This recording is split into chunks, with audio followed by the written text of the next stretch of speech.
The music is coming from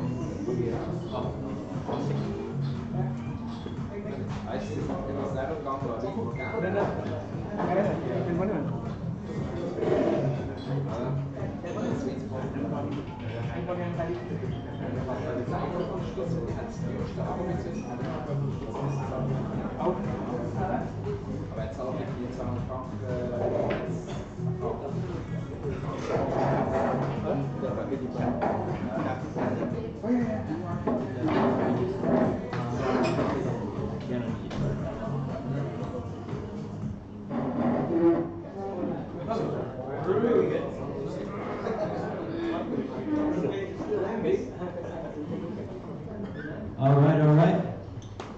Thank you everybody for coming down. This is our fourth workshop, and we've been graced with our first actual branding workshop from Denon DJ, who's coming here to be demoing the DJ Denon Prime series.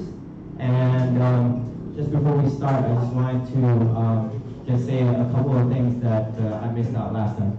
You're here for the first time, welcome to Bali Praia. The toilet is at the back, because everyone asked me after the presentation where the toilet was. And I'm like, okay, that's over there. There is a phone going around. If you haven't registered yet, we're not just collecting databases, guys. It's actually because we want to send the presentation to you. So not only do we want to thank you guys for coming, but we want to send the presentation. So please sign up. And then also, just to not interrupt the flow of the presentation, if any of you guys want a drink or a food or something, just raise your hand up. Someone from the bar will attend to you, and that's it. All right, I'm Mike Moran, CEO of Bali Praia. Thank you all for being here, supporting music, supporting the community. And without further ado, I want to introduce Sagar from DJ Denon, and the floor is yours. Welcome.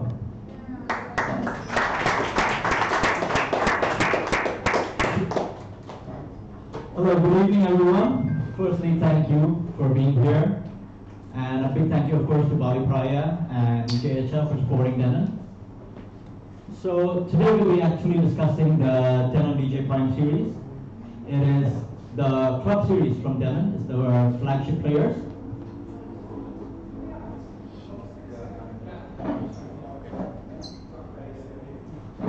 And it's such an exciting time actually for DJ gear, as we're going to see a lot of... Sorry? You're not showing on the camera, you just stand there, over there. I gotta stand over here? Yeah.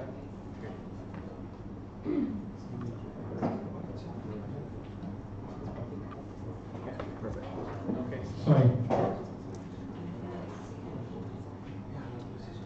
So this is the first time after so long Denon has come back to challenge the DJ booth, which has been previously held all the time by Pioneer.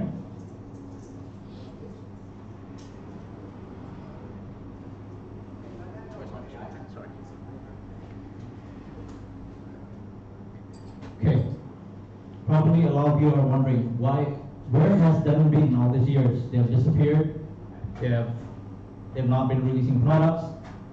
So before exploring the Prime series, it's actually fair for us to understand what happened to the brand.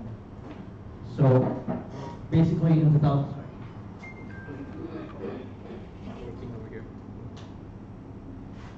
Okay, so in 2002, Denon was bought by a brand called Denon Holdings, and that's when they released the players, the controllers, the MC series, and then the media players, the 2900 and the 3900.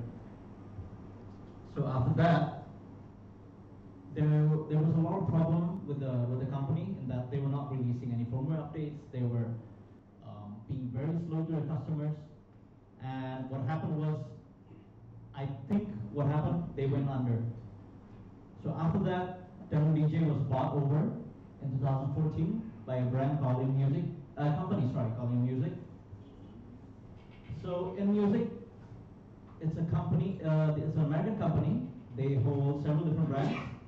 They hold Newmark, they hold Akai, they hold Alessis, Alto, and Mixmeister, and recently Rain as well.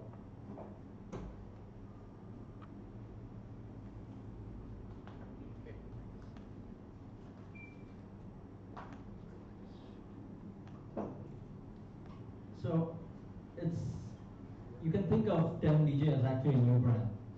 It is no longer the same brand that was known before. There's a lot of perception that Denon still has the rubber pads, the rubber play buttons. It's no longer that anymore. They're releasing new products, they're releasing new firmwares, and they're actually quite fast right now. So as you can see in the history, since InMusic took over, in 2015 they released 2 products, 2016 2 products, 2017 they had a lot of products, 2018 was this player, the SC5000M, and 2019 we're going to see 3 new products as well. So what happens in InMusic is actually, since there are a lot of brands, there's Archive, you'll notice that the pads over here is actually borrowed from the MPC series. So there's a lot of cross technology since it was bought over by InMusic.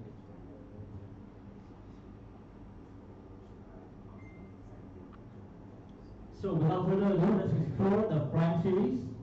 The Prime series consists of 6 products. The Engine Prime software, which is their database software. They have the SC5000, which is their media player. They have the SC5000M, their motorized media player. The X1800, their mixer. They have the VL12, which is the turntables. And lastly, they have the Prime 4, which is an all-in-one media player that's coming out probably by mid of this year.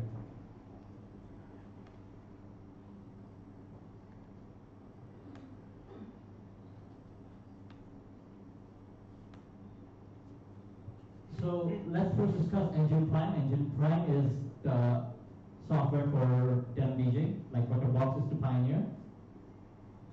So it's pretty basic at the moment. It's still very at its infant stages. What's interesting is the few features that are there. You have colored code hotkeys and loops. You can rename your hotkeys. You can rename your loops. And then they have 2 different kinds of playlists. So they have crates and they have sub-crates. Sorry, crates and playlists. So you can make sub-crates within crates and you can make sub-playlists also within playlists.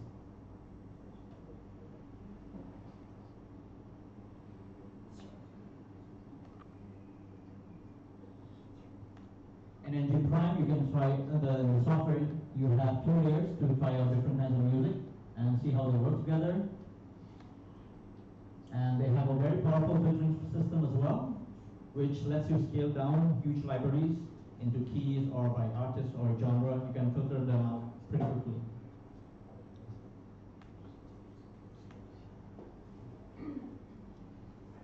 Now, a major update for the Engine Prime software is that it can read Tractor and Serato databases.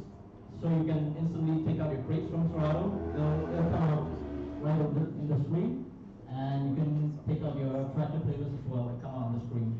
And that you can import into a USB.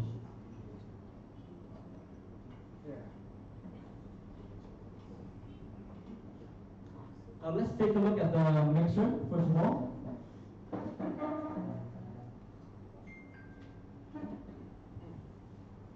Okay, the X1800 is a digital mixer. It has 4 channels. What's exciting about the X1800 mixer is that it has a high and low frequency crossover. So let me show you how that works.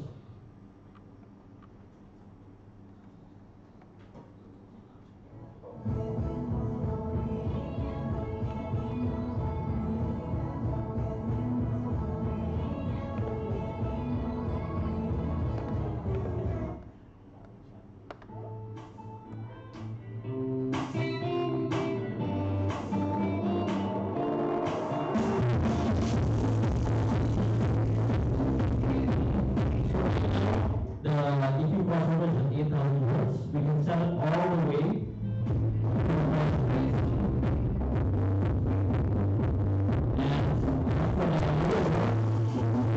And for the right now the low is at 100 hertz. We can put it out all the way to 800 hertz.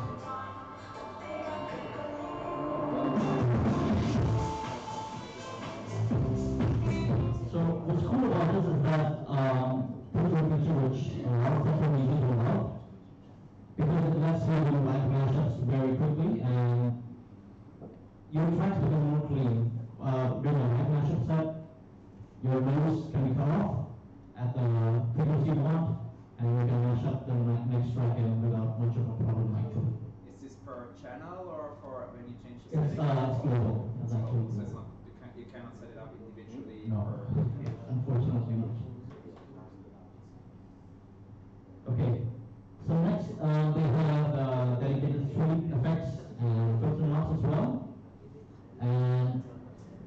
What's cool about this mixer is that the effects are added over time, over firmware updates. So as you can see over here, the selector for the effects is not like how on Nexus 2. There's no labels because they add in effects over time, over firmware updates. And what you can do is, because there's so many effects, you can set which effects do you want to play first. You can set the order of the effects. Also, there's a large touch strip over here, which is for creative effects. And it's quite quick to do creative effects over here.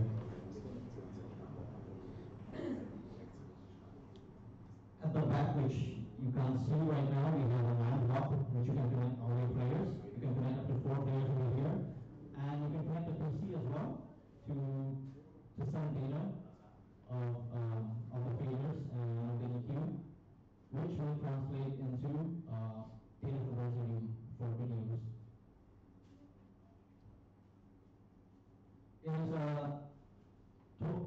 It's a whole level construction, everything is metal.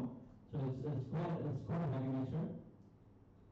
And what we can do over here with the crossfader is that you can adjust the tension and you can adjust the cutting points, cutting and cut out points.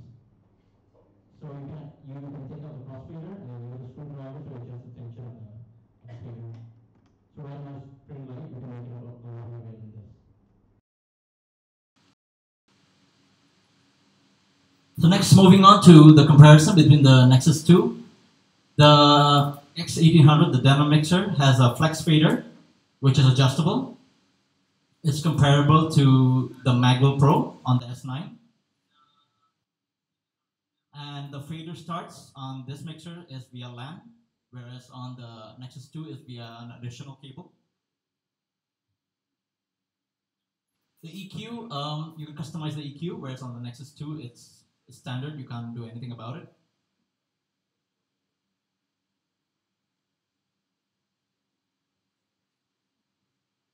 The effects is added over time, so you're going to get a lot of effects over time.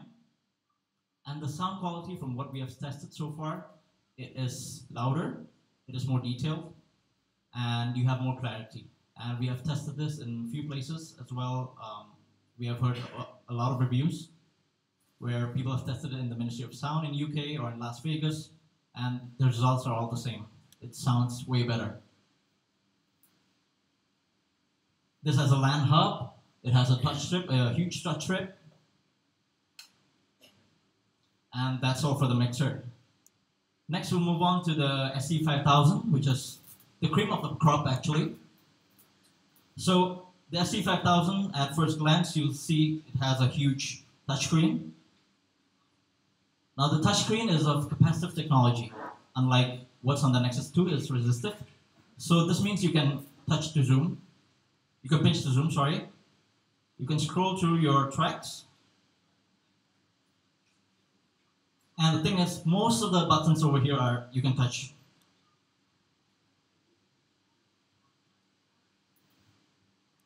And the joggle is 8" with an LED ring.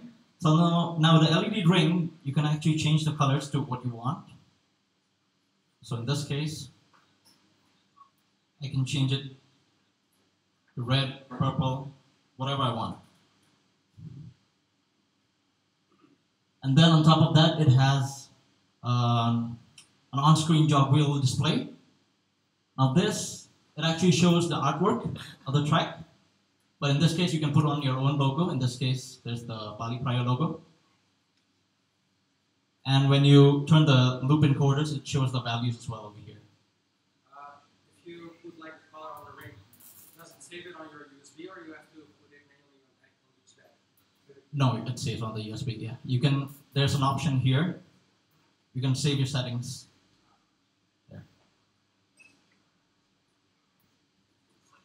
Okay. Now the cool thing about the Prime series is that it can internally analyze music. There's a multi-core processor over here. There's a quad-core processor actually.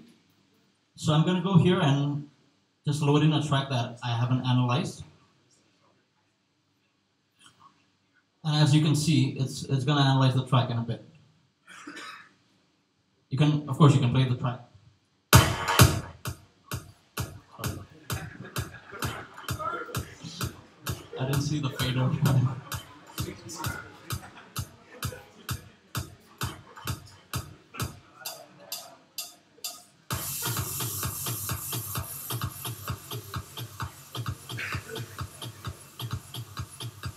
So what happens is it's a one-time analysis. Once you analyze it, you don't need to analyze it again. So here we have the beat grid information, we have the BPM, we have the key as well actually.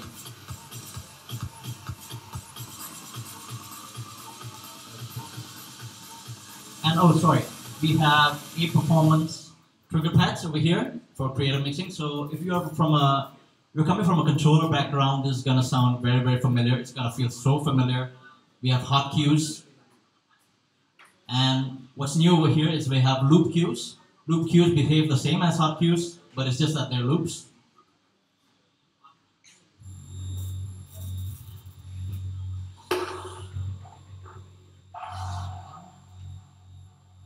So I can jump from one loop to another.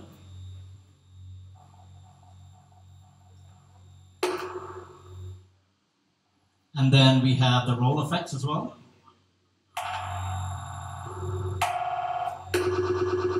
And slicer effects as well, which is from Serato. Of course, within this, there's another feature which probably Echa will cover during the demo upstairs.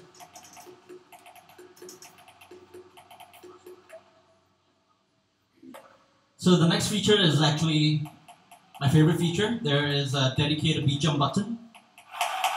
So you can jump up to 64 beats over here.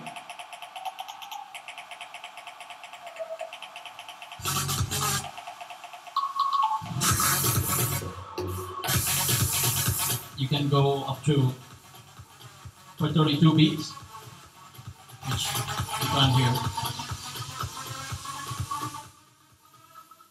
And then there are 3 USB inputs. So 2 USB 3.0 is at the back, 1 USB 2.0 is at the front, and there's an SD card slot as well. Now you can do HID mode with Serato DJ as well. So this can control up to 4 tracks at once on Serato DJ. Now this thing has 3 emergency features for when power cuts off or anything else happens. I'm going to show one of them to you right now. It's called an emergency track. So what I'm going to do is I'm going to remove the USB from here. And the track is still saved. I can go all the way at the back.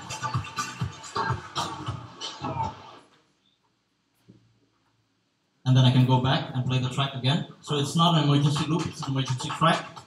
We don't have any other USBs over here. Same, so it'll save it to 2 layers. So like over here.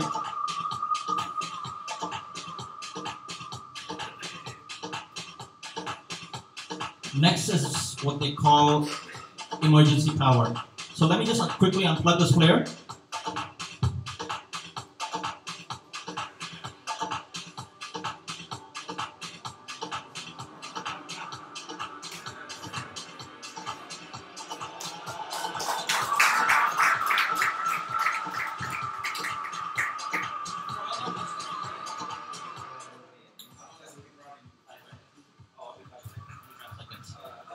The objective of that is actually just to...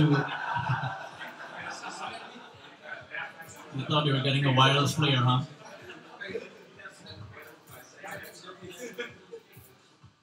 Okay, it's not a wireless player.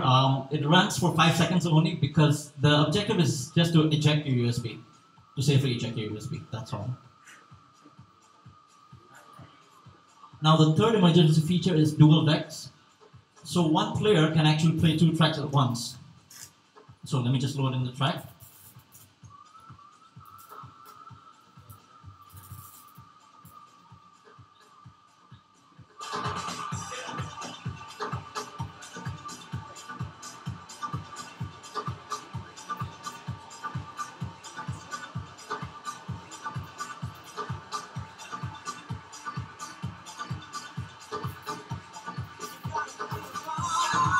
this is coming up from one player.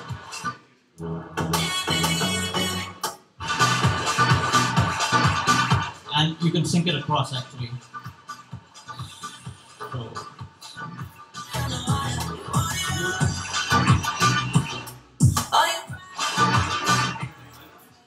So if, let's say, one of your deck dies out, you can still play with one player.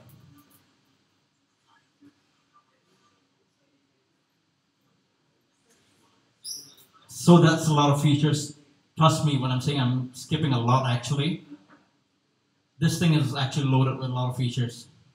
So next we'll go into the UI of the player itself. Now the UI is clean. You can touch the zoom. You can press anything about anything you want over here. And it's basically all the information that is just necessary for you at the moment. And when you activate, let's say slip mode, there's a dual waveform over here which will show the actual track, the actual timing of the track, and where you have just stopped.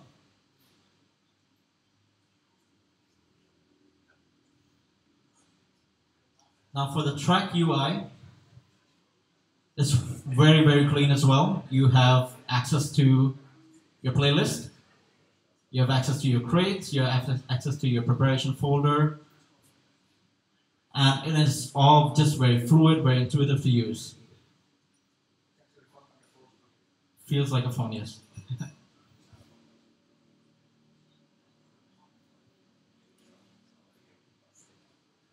And the on-screen keyboard as well, what it supports is partial words, so you can type in, like, you have a song from Avicii, you can just type Avi and then let's say LE, and Avicii levels will come out over there.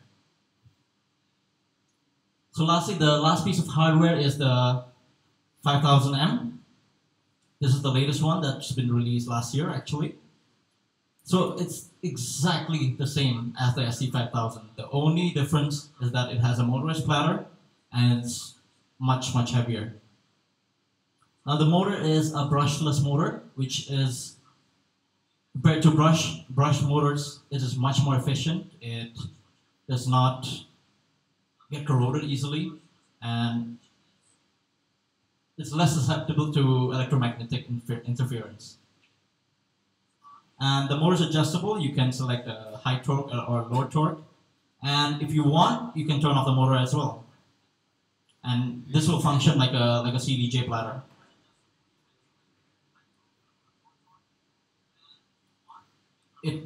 This is a real 7-inch vinyl, and you can swap it out for any other vinyl you want.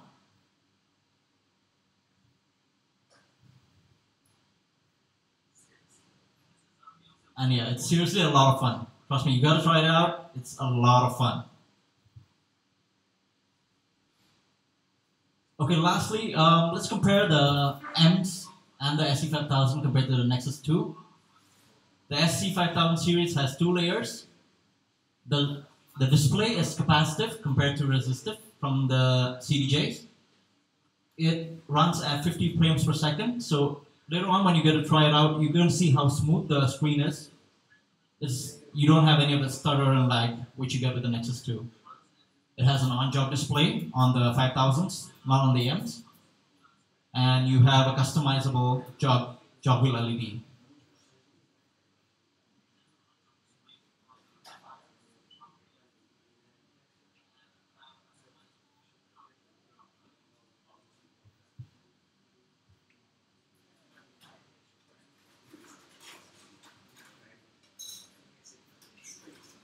So the jog wheel, it's a different technology as well.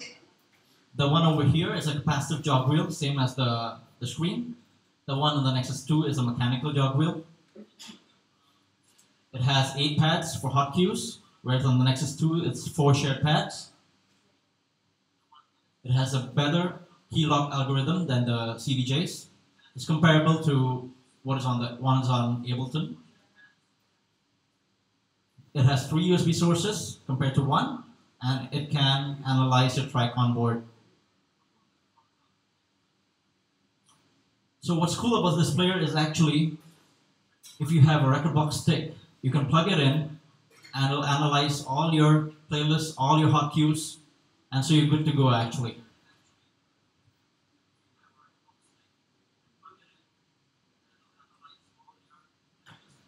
So next to the problem and the solution. You see, there's a lot of fear, or there's a lot of group fear when DJs, when we ask them to use a Denon DJ Prime setup, they say, I'm a pioneer DJ, my friends don't use the Denon setup, they don't know how to use it. But it's actually quite simple, since you can plug in your record box USB in here, and as long as you don't like mess around with it too much with the advanced features, it's really a simple player. And the thing is, if you're used to controllers, this is inspired from controllers actually. They say if they say my tracks are on record box, yes, you can read it over here. It's not a problem. One thing that I get a lot is Pioneers are industry standard. If Prime series are so good, why isn't it in clubs? Well, the answer to that is patience. It'll take time, but it'll be there. Like how Max before won the industry standards, and now slowly it's becoming more and more common. There's also this, I heart Pioneer DJ. Yeah, there's no solution for that. I mean, you like what you like.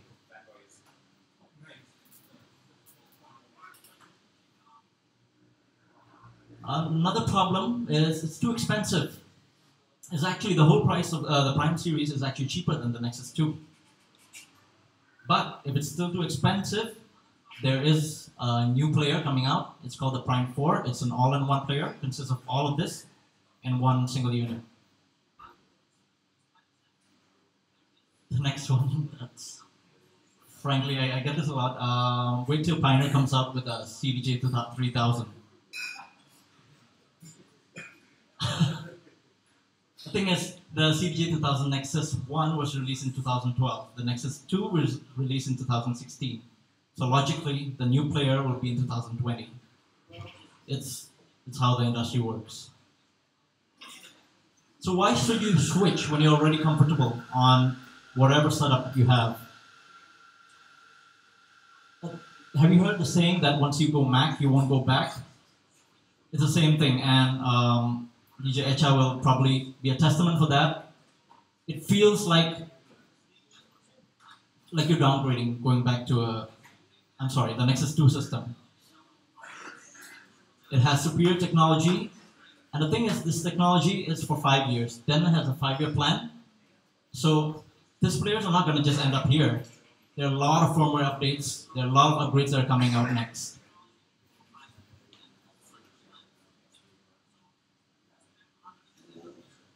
And it's easy to switch. Wherever you're from Record Box, you're from Tractor, it's very easy to switch.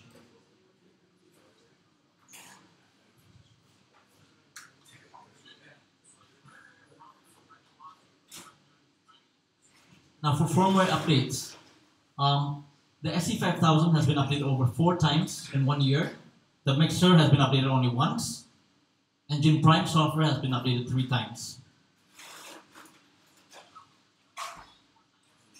So the next update, what I know, is that you have the ability to create your own crates and own playlists on the player itself. You can organize all your tracks inside the player itself. So you don't need a laptop anymore, except just to get your tracks out.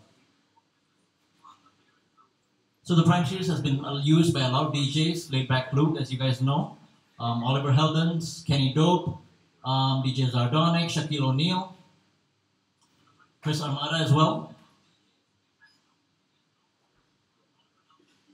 What's the price like? The mixer will cost $2,100. The SC5000 is going to cost $1,500 to $1,550. There's a new promotion that's going on, so we are still unsure of the price, but it'll be about that range. The M's will cost $1,725.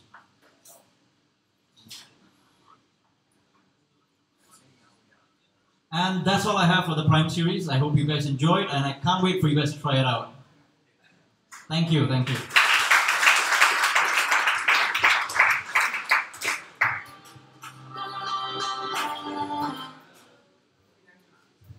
Sorry guys, before we break, does anyone have any questions for Sagar?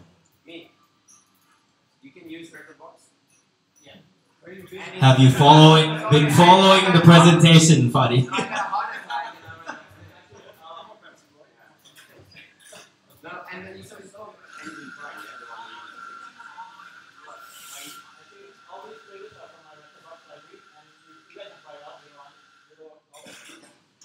But my question is on the record box. We were just upstairs and like I put all my files in a folder. It didn't read the folder. I think Flex had the same problem as well. Okay, but like this guy here, J, he has it on his list, and it can read the list, but it can't read the folder. Is it correct or Is your budget in NPFX or that? I don't know. Like the normal standard.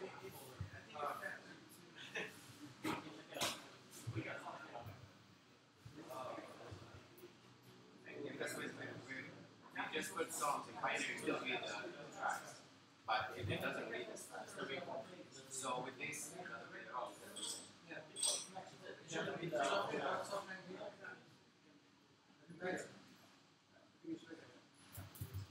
All right, we got any other questions? Yeah, what's the price point of the Prime 4? Prime 4? I think everybody wants to know. It'll be about 28 to 29 mil, roughly. For the player. For the console, yes, yeah. What's the, what kind of input outputs does the mixer have? The mixer? Yeah, like XLR? Yeah, it's actually pretty standard compared to the Nexus 2. The addition is just the LAN hub. I think one of the big features is kind of like the same with the Nexus series. They got like XLR output, they got like record output, they got boot output, they got even the boot, they got the balanced and unbalanced output. But one thing that makes it different is they got like 5 LAN hub in here, so you don't need a LAN hub. And one important thing that I think the Pioneer doesn't have, it has a MIDI out. MIDI out. You can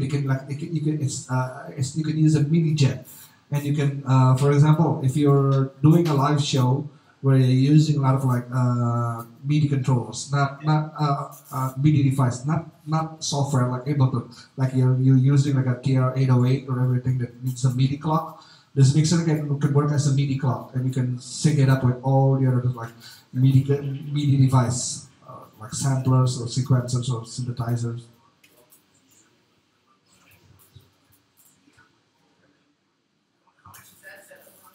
This one? About 75, yeah, for the whole set. And Pioneer, normally? Pioneer's around 110 mil. The thing is, it was actually at the same price as the Pioneers. It was $900 less, but they've reduced the price point even more because of the Prime 4 that's coming out. Yeah.